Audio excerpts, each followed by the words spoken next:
जय हिंद मेरे प्यारे बच्चों, कैसे हो सब। चलो, तो आज एक नए लेक्चर में आप सभी लोगों का स्वागत है। तो अब तक बच्चों मैंने अपने वीडियो लेक्चर सीरीज के अंदर लाइफ प्रोसेसेस वाले चैप्टर का लाइफ प्रोसेसेस का इंट्रोडक्शन करवा दिया है। उसके वीडियोस मेरे यूट्यूब चैनल पर अवेलेबल है। उसके साथ मैंने लाइफ प्रोसेसेस में जो 4 लाइफ प्रोसेसेस थी उसमें से सबसे पहली न्यूट्रिशन वो स्टार्ट करवा दी थी। उसका इंट्रोडक्टरी पार्ट के वीडियोस अवेलेबल है और उसके साथ साथ लास्ट में मैंने ऑटोट्रॉपिक मोड ऑफ न्यूट्रिशन पूरा कंप्लीट करवा दिया है। उसके सभी के सभी लेक्चर्स मेरे चैनल पर है, आप देख सकते हो।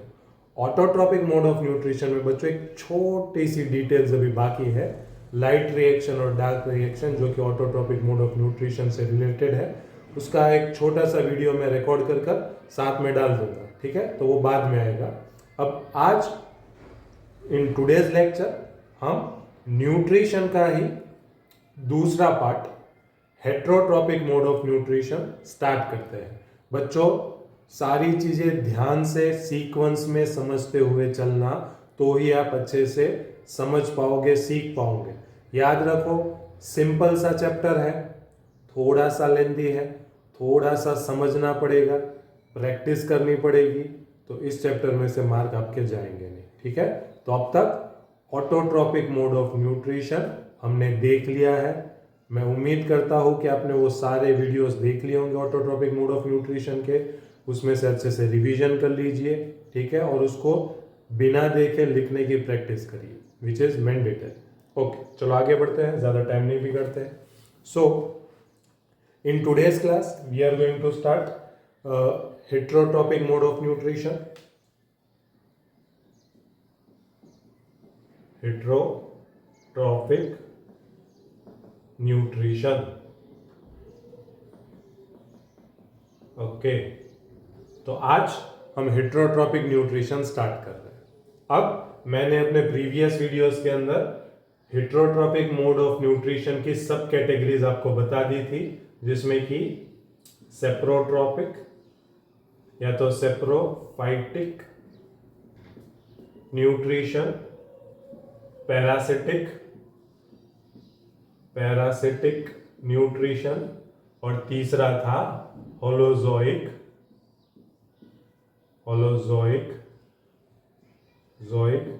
न्यूट्रिशन, ठीक है।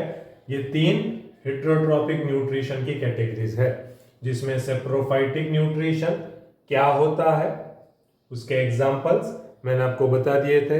मैं इस वीडियो में इन टॉपिक्स को नहीं समझा रहा, क्योंकि ये मैं समझा चुका हूं अपने प्रीवियस लेक्चर में। पैरासिटिक मोड ऑफ न्यूट्रिशन, उसकी डेफिनेशन और उसके एग्जांपल्स भी मैंने आपको समझा दिए थे, ठीक है। ये दोनों मैंने क्लियर करवा दिए हैं, प्रीवियस वीडियोस में अवेलेबल है। In today's session we are going to discuss holozoic nutrition in detail. हम होलोजोइक न्यूट्रिशन को डिटेल में पढ़ेंगे आज के सेशन में, ठीक है। थोड़ा सा लेंदी है लेकिन इजी है और इंटरेस्टिंग है। Holozoic is more interesting. क्यों? क्योंकि ये हमसे रिलेटेबल है, ठीक है, हमसे जुड़ा हुआ है। हम humans, animals, we conduct holozoic mode of nutrition, ठीक है। तो थोड़ा रिलेटेबल है, और जो चीज रिलेटेबल होती है वो ज्यादा इंटरेस्टिंग लगती है, ठीक है। ओके, चलो, सो let us begin holozoic nutrition.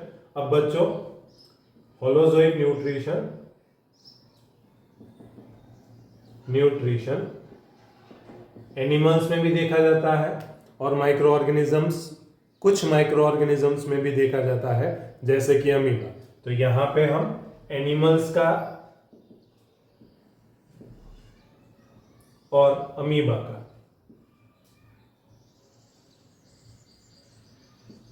इन दो का होलोजोइक मोड ऑफ न्यूट्रिशन का डिटेल में पढ़ेंगे। Am I clear with this? आज हम एनिमल्स, और जब मैं एनिमल्स कह रहा हूं यहां पर ह्यूमंस आ गए। व्हेनेवर आई एम सेइंग कि न्यूट्रिशन इन एनिमल्स, वहां पर मैं ह्यूमंस की भी बात कर रहा हूं, ठीक है। तो in today's session we are going to discuss regarding holozoic mode of nutrition in animals, और उसके बाद अमीबा का, जो कि इतना डिटेल में नहीं है, इतना लेंदी नहीं है, वो मैं बाद के सेशन में आपको करवा दूंगा, ठीक है। Am I clear with this? So in today's session we are going to discuss holozoic mode of nutrition in animals. ठीक है, ये थोड़ा सा लेंदी सेशन है, इसके 3 या तो 4 वीडियोस मैं अपने चैनल में डालूंगा। इसी टॉपिक के 3 से 4 वीडियोस होंगे। ठीक है, तो आप बारी बारी से हर वीडियो को देखते जाना, सीक्वेंस में मैं उसको नंबरिंग करूंगा तो आपको कंफ्यूजन ना हो। ओके, चलिए, सो लेट अस बिगिन। इंटरेस्टिंग है, ध्यान से समझोगे, फोकस से सुनोगे तो बच्चों आज के सेशन में आपका अब इस टॉपिक को मैं थोड़ा सा और क्लियर नाम दे देता हूं, digestive system in the humans. हम इसकी बात करने वाले हैं। ठीक है, we are going to discuss holozoic mode of nutrition ही है, लेकिन इसको और थोड़ा सा सिंप्लीफाई कर देता हूं, डाइजेस्टिव सिस्टम या तो न्यूट्रिशन सिस्टम इन ह्यूमंस। ठीक है, इसमें से कोई भी टर्म यूज कर लो, और या तो होलोजोइक न्यूट्रिशन इन एनिमल्स। ठीक है, कोई भी नाम हो सकता है, इन सभी को हम अभी एक ही मानेंगे। Done, so we are going to discuss it. Clear, चलो let us begin. So in human digestive system, अब टर्म सिस्टम समझना, मैं यहाँ पे वर्ड यूज कर रहा हूँ सिस्टम, और सिस्टम बच्चों किसी भी ह्यूमन बॉडी में, एनिमल बॉडी में जो सिस्टम होती है, it is the combination of multiple organs and glands and other things. ठीक है, इन सब का कॉम्बिनेशन से एक सिस्टम तैयार होती है। तो डाइजेस्टिव सिस्टम है, सिस्टम मतलब मल्टीपल कंपोनेंट्स का कॉम्बिनेशन होगी। तो डाइजेस्टिव सिस्टम में मेनली बच्चों एक तो एलिमेंटरी कैनाल होती है, एलिमेंटरी कैनाल, और दूसरा होता है एक्सेसरी ऑर्गन्स।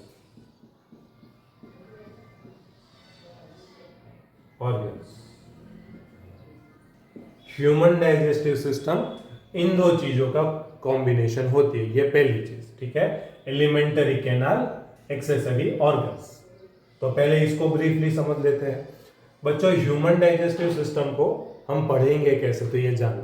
तो सबसे पहले मैं आपको सारे कंपोनेंट्स बता दूंगा कि ह्यूमन डाइजेस्टिव सिस्टम में कौन कौन से कंपोनेंट आते हैं। ठीक है, उसको पहले समझ लेंगे, और उसके बाद स्टेप टू स्टेप पूरी प्रोसेस, स्टेप टू स्टेप हम समझ लेंगे, तो पूरा आपके दिमाग में अच्छे से उतर जाएगा। ठीक है, तो ह्यूमन डाइजेस्टिव सिस्टम इन दो चीजों का कॉम्बिनेशन होती है। ओके, अब एलिमेंटरी कैनाल्स मतलब क्या? अब आपका जो डाइजेशन है, ठीक है, माउथ से स्टार्ट होगा। क्लियर? सो एलिमेंटरी कैनाल मतलब क्या?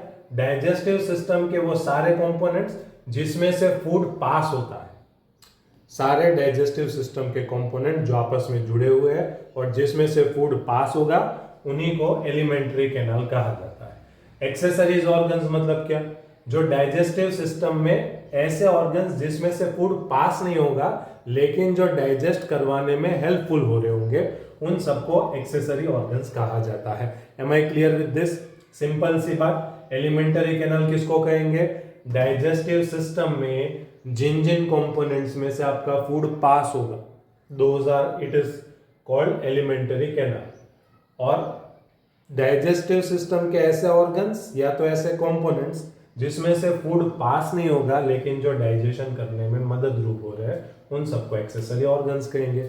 एलिमेंटरी कैनाल में कौन कौन से कंपोनेंट होंगे? तो आपका माउथ, ठीक है, मैं ड्रॉ करके बता रहा हूं, अभी मैं एक फ्लो चार्ट में सिर्फ इन दोनों को दर्शा रहा हूं, बाद में हम प्रॉपर डायग्राम ड्रॉ कर भी इसको समझेंगे। Right now I am drawing the flow chart, जिसमें कि आपको एलिमेंटरी कैनाल किसको कहेंगे, एक्सेसरी ऑर्गन्स किसको कहेंगे, इनटू द डाइजेस्टिव सिस्टम, ये क्लियर हो जाएगा।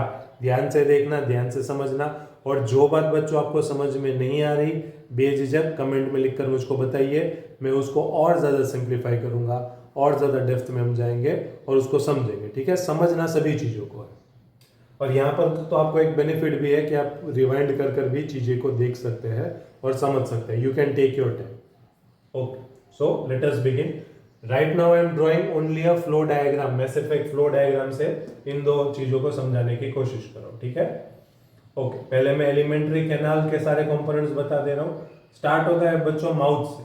ठीक है, दिस इज द माउथ, जहां से कि फूड एंटर करेगा। उसके बाद ईसोफेगस,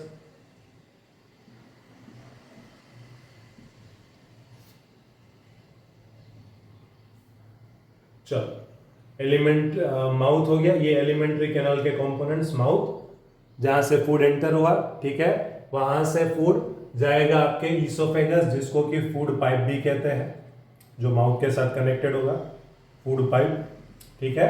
चलो इतना क्लियर। एलिमेंट्री कैनाल की बात कर रहा हूं, स्टार्ट करेगा माउथ से, उसके बाद ईसोफेगस, ईसोफेगस से आपका फूड जाएगा इनटू द स्टमक, ठीक है, स्टमक, स्टमक से जाएगा वो स्मॉल इंटेस्टाइन में,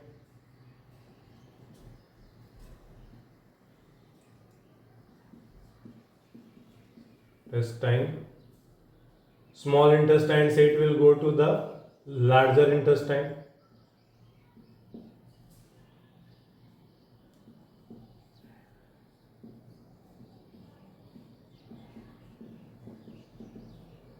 वहां से फिर रेक्टम,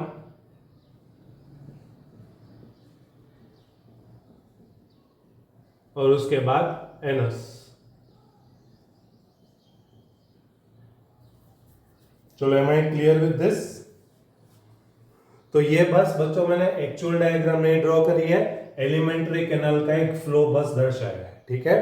फूड का ये एक सीक्वेंस होगा, it will start from the mouth, digestive system में पहले माउथ में एंटर करेगा, माउथ से फिर ईसोफेगस यानी कि फूड पाइप में जाएगा, फूड पाइप से स्टमक में जाएगा, स्टमक से स्मॉल इंटेस्टाइन में जाएगा, स्मॉल इंटेस्टाइन के बाद लार्ज इंटेस्टाइन में जाएगा, जिसको कि कॉलन भी कहते हैं, ठीक है। लार्ज इंटेस्टाइन से रेक्टम में जाएगा, रेक्टम से एनस, एनस से फिर डिस्चार्ज करेगा फूड, जो एक्सेसिव फूड या तो waste food. Am I clear with this? तो ये सारे कंपोनेंट्स एलिमेंट्री कैनाल को बनाते हैं। तो आपको सबसे पहला काम क्या करना है, सीक्वेंस में इन सभी नामों को याद रख लेना है, ठीक है।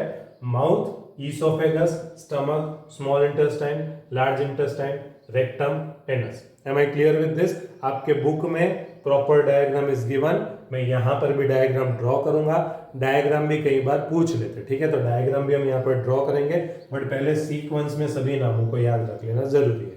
Am I clear with this? तो मैं उम्मीद करता हूं कि आप इन सभी नामों को अच्छे से सीक्वेंस में याद रख लेंगे, ठीक है। Mouth, oesophagus, stomach, small intestine, large intestine, rectum, anus. Done? Okay, चलो, तो this is the alimentary canal, इसमें से आपका फूड पास होगा इस सीक्वेंस में। एक्सेसरीज ऑर्गन, ठीक है, accessory organ, additional organs digestive system के जो डाइजेशन में मदद करेंगे, ठीक है। वो कौन कौन से होंगे, जान लो, समझ लो, ठीक है। तो सबसे पहले माउथ में there will be salivary gland, salivary glands, मैं जिसको अंडरलाइन कर रहा हूं दोज आर एक्सेसरी ऑर्गन्स, ठीक है, जिसके नीचे अंडरलाइन करो। सलाइवरी ग्लैंड्स जिसका लोकेशन किधर होगा, माउथ के अंदर, ये पहली चीज, ठीक है। सेकंड,